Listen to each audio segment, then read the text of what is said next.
Hi, everybody. Jack Benedict with you, and welcome to the Coach Curt Cignetti Show as we talk IUP Crimson Hawks football. Last week with a victory on the road Saturday night in the rain for some time during the game, and a 26-0 shutout, second shutout in a row for IUP over Seton Hill. We have the coach with us today.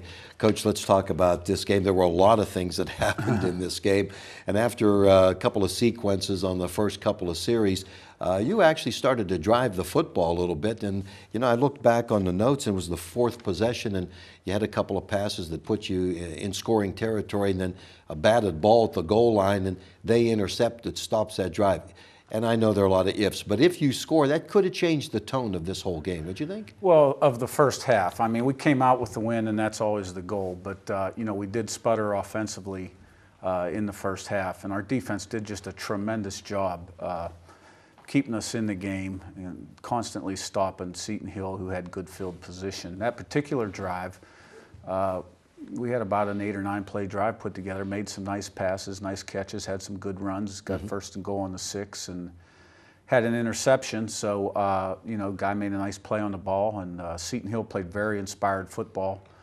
And I really give them a lot of credit. I'm not surprised. I knew their backs were against the wall, that they would come out and play their best game against us. And, we didn't play our best game against them. But I thought our defense played well. And offensively, it was just sort of one thing after another, and we just couldn't get any consistency and tempo going in the first half. Yeah.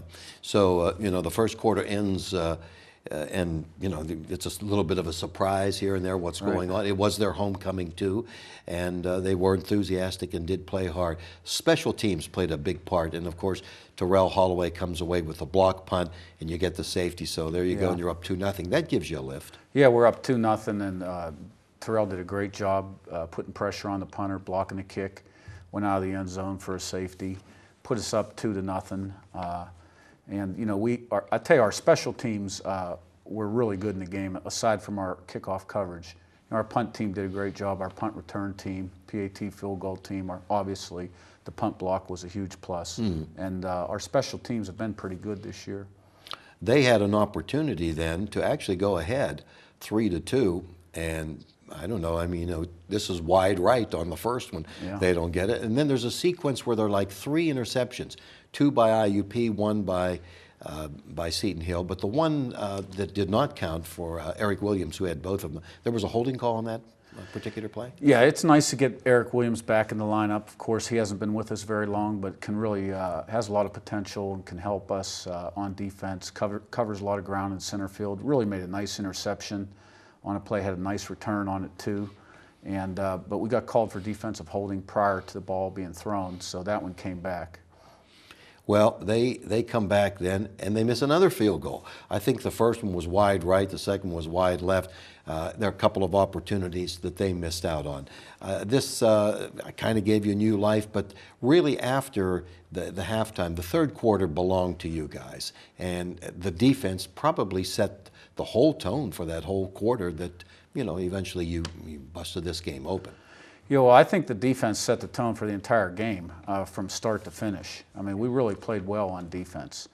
And, we opened the second half with a drive and ran for a first down, and then we fumbled the ball. So we get another turnover. We had 5 in the game. That's the most turnovers we've had in the game since we've been here. I think last year we were in our 6th or 7th game of the year before we had 5 turnovers as a team. So, to turn the ball over 5 times, we also had 5 procedure penalties on the offensive line, and still get a shutout with 5 turnovers on offense tells you how good our defense played. Yes, exactly. You had 11 penalties in the game, that added to it. Back to that little sequence, special teams, Terrell Barnes gives you a big lift. I think it was about a 24-yard return on the punt, and that eventually sets you up for another score. Right, yeah. Terrell Barnes is a real weapon on offense, a real weapon as a punt returner. We had great blocking downfield by a number of guys, key blocks by Jay Watkins. Terrell Holloway was downfield leading the way too. Terrell did a nice job with the ball. And we finally broke the ice and got the ball in the end zone. We hit Drew Carswell on a big pass. It was a nice throw by Mike Baux, and Drew ran a great route. And then Eric Finkley broke a run for a touchdown, and 23 seconds later, we were on the board again. Yes. With another run by Eric Finkley. Or I'm sorry, that was the interception The by interception, Dorian Lane. yeah, the interception comes with Dorian Lane. So again, another defensive play Right. after you get a great special teams play, and then Finkley scores again. That's right. And Lane made a real nice play on the ball. They tried to throw a double slant to the field, and we were in cover one, and he was sort of a free player there and read the quarterback's eyes, made a play on the ball. And, so, I mean, we scored a lot of points in a short period of time. We went a long time and had a hard time getting a first down. Yeah, isn't that something, the extremes of a game? But, I wanted to bring up, too, we're talking about special teams and the touchdowns by Eric Finkley, who had 76 yards in the game. You have him on coverage team, too. Yeah, he's the personal protector on the punt team. He's also on the kickoff team. And Eric loves to play football. He does everything 100%. He's a total team guy. And he's one of our best special teams players, and and obviously he's doing a great job at running back too. Let's talk about the defense. You got 6 sacks in the game, Yep. and of course Carl Fleming did not play. Kevin Clark, redshirt freshman, comes in. He leads the team in tackles with 11. So both your linebackers made plays. Oh yeah, Dorian Lane and Kevin Clark. And Kevin Clark's a good young player. He's got a great future. I had total confidence in him, in any game really. He's very instinctive. He's a no-nonsense guy. He loves to play too, and we did a good job up front putting pressure on the quarterback with 6 sacks. We kind of rolled 2 defensive lines in there and tried to keep people fresh. And we had some guys step up and make some plays. Yeah, Shane Meisner made some nice plays for you. He's a veteran, and he really showed up. Putting pressure on the quarterback, made some outstanding tackles for him. He's been playing very consistent football for us. Shane does everything, with 100% effort. He practices hard. He plays hard. He's a real steady Eddie kind of guy. So. It's good to see, too, that some of your people on defense are getting healthy. But now, on the other side of the ball, I understand now that Bruce Atkins was injured before the game? Yeah. Well, we've been fortunate. We're starting to get some defensive players back. Eric Williams came back. Cole Kraut's about ready to come back. We anticipate Larry Gooden to be back this week. Unfortunately, we lost Akeem Smith in the game, and his status is a little bit uncertain right now. He's walking around a lot better today. And then found out Sunday morning that Bruce Atkins had sustained an injury. I'm not sure we're going to have Bruce. Our offensive line's really been hit hard with injuries, and it's been tough. I mean, we've had 10 guys that are starters on our football team miss games already. For one reason or another. We've had an enormous amount of injuries, but you got to overcome them. Good teams overcome them. Yeah, they do. Well, we talked about it. You and I, Coach, last year with the 5 interior guys. It was amazing. Played the whole year. Now, are you deeper this year with your backup men on the offensive line than you were last year? Well, I think we're deeper in a lot of positions on our football team. Offensive line, I can't say right now that we really are deeper than we were last year. So, we've been kind of patching it together, but this is going to create an opportunity for somebody to step up. We might get Matt Sasson back this week. We'll know a little later in the day. So, we've got a couple young guys that have really done a nice job in practice that have good futures, and we'll have 5 out there, and the 5, they'll have to execute and get the job done. Yeah, we talked about all these outstanding plays and how well the defense has not yielded a point in 2 weeks. What did you see offensively? Were there some positives there?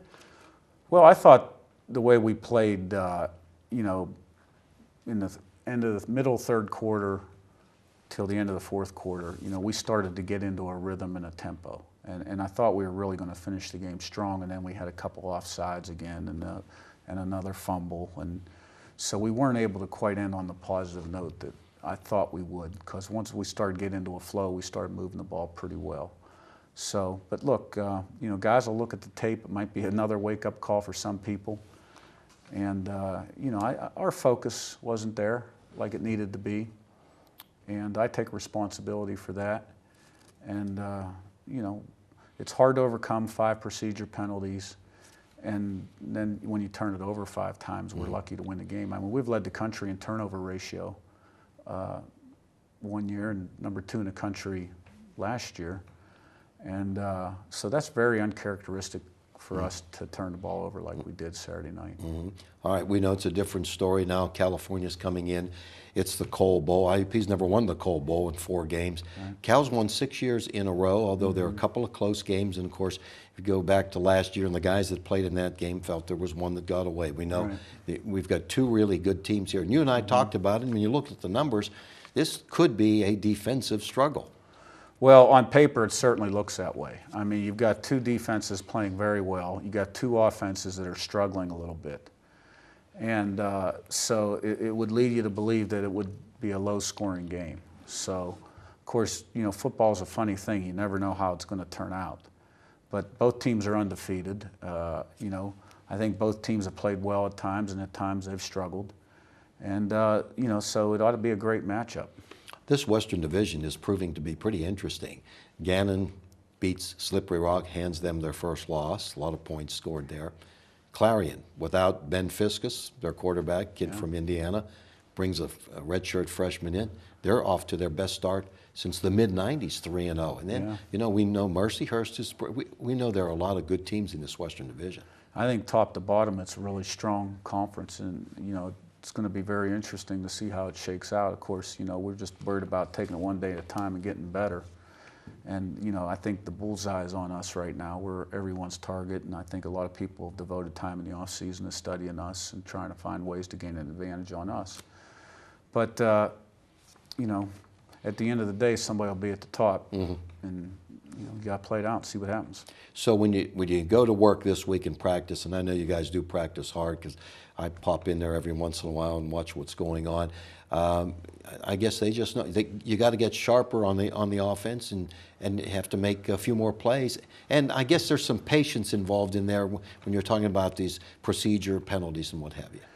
Yeah, you know, look, I think the first 3 weeks of the season have been a little bit of a challenge because on paper it looked like we were playing inferior teams. And so sometimes it's difficult to get the sense of urgency and the focus that's needed because, you know, kids are kids. You know, when they see Seton Hill lose like they lost last week, you know, regardless of what I tell them, you know, they see the score. Now, look, everybody knows about this game here and the significance of this game. So I'm really eager to see our team in practice today on Monday and throughout the whole week to see kind of how we respond to this. Because it's a new team. You know, we can't compare this team to last year's team because we have a lot of different guys playing, especially, you know, well, on both sides of the ball. And then you factor in the injuries, you know, a lot of young kids playing. So I'm really anxious to see kind of how our team approaches this week and see if we can step up and take a step. You know, I think we need to take a step. And, you know, we'll put a plan together to be successful. And we've been able to do a good job of that. You know, we won 21 of our last 24, 12 in a row in the regular season. So I think it'll be a dogfight. And I think whoever wants it worse, and at the end when the chips are down, you know, the toughest, baddest dude is going to walk away with it. Yeah. Well, we hope the fans will come out. I think they will. IUP and Cal has a long series. Also, of course, you know, it is such an important game. And we hope the fans will come out. I think they will because there's a lot of talk about this team, and we see the potential. You have a lot of great athletes on that offensive team, and everybody has an off day. So we'll see what happens Saturday. Huh? Well, I think we'll have a tremendous crowd. I was really pleased with our crowd for the opener, and I know this crowd will be a great crowd. There'll be a lot of electricity, and it'll be exciting. Yeah, and it can't get here soon enough. Yeah, I'm looking forward to it. Good luck, Curt. Thanks, Jack. That's Coach Curt Cignetti, Cal IUP at Miller Stadium, the Coal Bowl they call it, and a big game in the Western Division. That's a 1 o'clock kickoff, so be sure to turn up at George P. Miller Stadium and back the Crimson Hawks. We'll be back with the coach next week and talk more IUP football. This is Jack Benedict. Have a nice evening.